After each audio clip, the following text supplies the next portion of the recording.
आपली रुपाली बडवे देत आहेत। रुपाली, आपण पाहतोय अत्यंत महत्त्वाची ही घटना आहे। अज्ञात महिला अशा पद्धतीने प्रवेश करते, त्यानंतर गृह मंत्रालयाच्या या कार्यालयाच्या बाहेर तोडफोड करते। एकंदरीतच सुरक्षेवर सुद्धा मोठा प्रश्नचिन्ह निर्माण झालंय। आताचे नेमके काय अपडेट्स आहेत?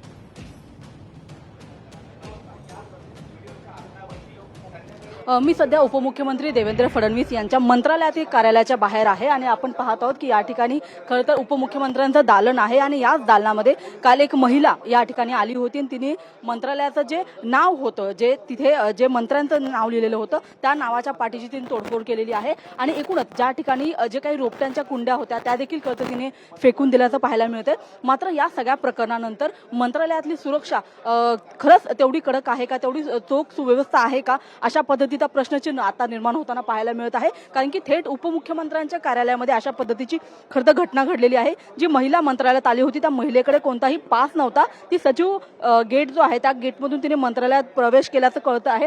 सध्या पोलीस त्या महिलेचा खरं तर शोध घेताना पाहायला मिळतात। मात्र ही गंभीर घटना असून या महिलेला अद्यापही शोधण्यात पोलिसांना यश आलेलं नाहीये आणि तशा पद्धतीने मंत्रालयामध्ये घुसून एखाद्या महिलेने अशा पद्धतीचं कृत्य करणं हे देखील तेवढंच गांभीर्याचं आहे किंवा धक्कादायक आहे आणि त्याच्यामुळे सध्या या संपूर्ण प्रकरणामध्ये पोलीस यंत्रणा अतिशय अलर्ट मोडवरती आहे आणि त्या महिलेचा शोध घेतला जात आहे। मात्र जशा पद्धतीने मंत्रालयामध्ये याच्यापूर्वी देखील अनेक घटना घडलेल्या आहेत, काही शेतकरी घुसलेले आहेत, काही आंदोलक घुसलेले आहेत।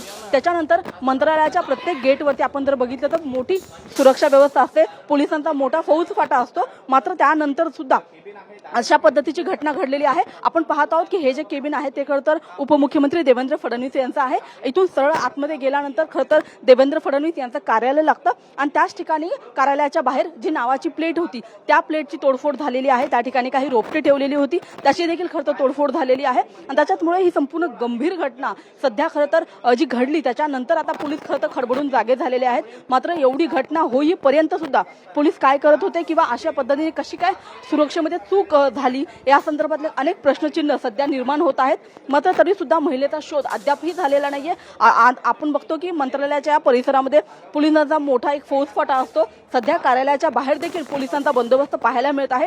मात्र तरी सुद्धा एखादी महिला जिच्याकडे पास नाहीये अशा पद्धतीने मंत्रालयाच्या आतमध्ये येते, उपमुख्यमंत्र्यांच्या केबिनच्या बाहेर येते आणि अशा पद्धतीची तोडफोड करते। कुणाच्याही गोष्ट लक्षात कशी आली नाही अशा पद्धतीचा खरं तर एक मोठा सवाल सध्या आता उपस्थित केला जात आहे। मात्र नेमकं त्या महिलेने ह्या सगळ्या गोष्टी का केल्या, तिचा उद्देश काय होता, ती कशासाठी म्हणून मंत्रालयात आली होती आणि जेव्हा तिला प्रवेश मिळाला तेव्हा कोणतीही तपास तिकडे झाला नाही का किंवा आतमध्ये थेट कसा प्रवेश महिलेला मिळाला, अशा पद्धतीचे अनेक प्रश्न खरं तर निर्माण होत आहेत आणि या सगळ्या अनुषंगाने सध्या पोलिसांनी स्वतःचं काम सुरू केलेलं आहे। मात्र तरी सुद्धा एक मोठी चूक खरं तर या सुरक्षेमध्ये। रुपाली, मी तुम्हाला थोडंसं थांबवते। या घटनेसंदर्भात बोलण्यासाठी मंत्री सुधीर मुनगंटीवार आपल्यासोबत फोन लाईनवरनं जोडले गेलेले आहेत।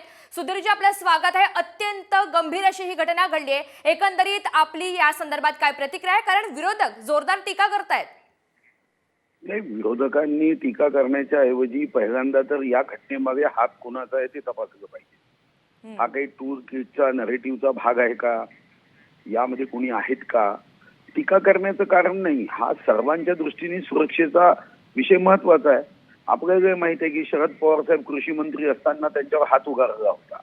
2 पंतप्रधान महोदयांना त्यांच्याच अंगरक्षकांनी किंवा दुसऱ्या आतंकवाद्यांनी पंतप्रधान महोदयांचा यामध्ये पंतप्रधान महोदयांना जीव गमवावा लागला आणि म्हणून याच्यामध्ये राजकारणाचा विषय कुठे आहे? हा राजकारणाचा नाही, सुरक्षेचा विषय आहे की आपण योग्य पद्धतीने या ठिकाणी चौकशी केली पाहिजे। याच्या मागे षडयंत्र आहे का, याच्या मागे कोणी व्हिडिओ काढून टूलकिट करण्याचा प्रयत्न केला आहे का, देवेंद्रजीच्या जीवाला काही धोका आहे का, धोका असेल तर अजून सुरक्षा व्यवस्थेमध्ये बदल करण्याची आवश्यकता आहे का, असे अनेक प्रश्न यातून उद्भवले आहेत आणि या प्रश्नाला चौकशीच्या नंतरच आपल्याला योग्य पद्धतीने माहिती होईल।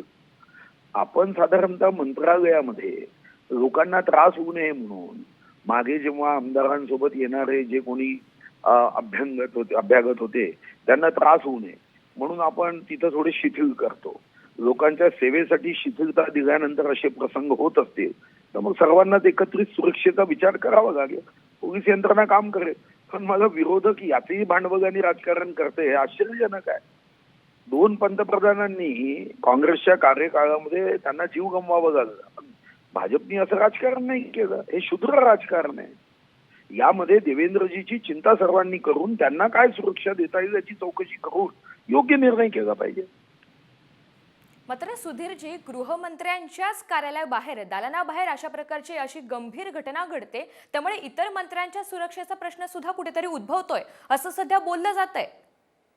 नाही, मी तर तुम्हाला सांगितलं, पंतप्रधान स्वर्गीय इंदिरा गांधी पंतप्रधान देशाच्या, सारी देशाची सर्वोच्च सत्ता, पण जेव्हा अशी घटना होते तेव्हा काही विभाग, पोलीस यंत्रणेनी चौकशी केल्यानंतरच मत व्यक्त करायचं असते.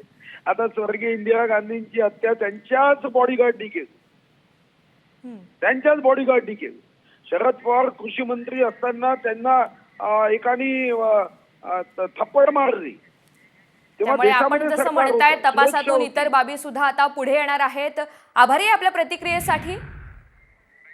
मंत्रालयाच्या सुरक्षेवर एकंदरीतच या घटनेमुळे आता प्रश्नचिन्ह उपस्थित होत आहे. एकीकडे विरोधक हे टीका करत असतानाच सत्ताधारी मात्र याचं खंडन करत आहेत.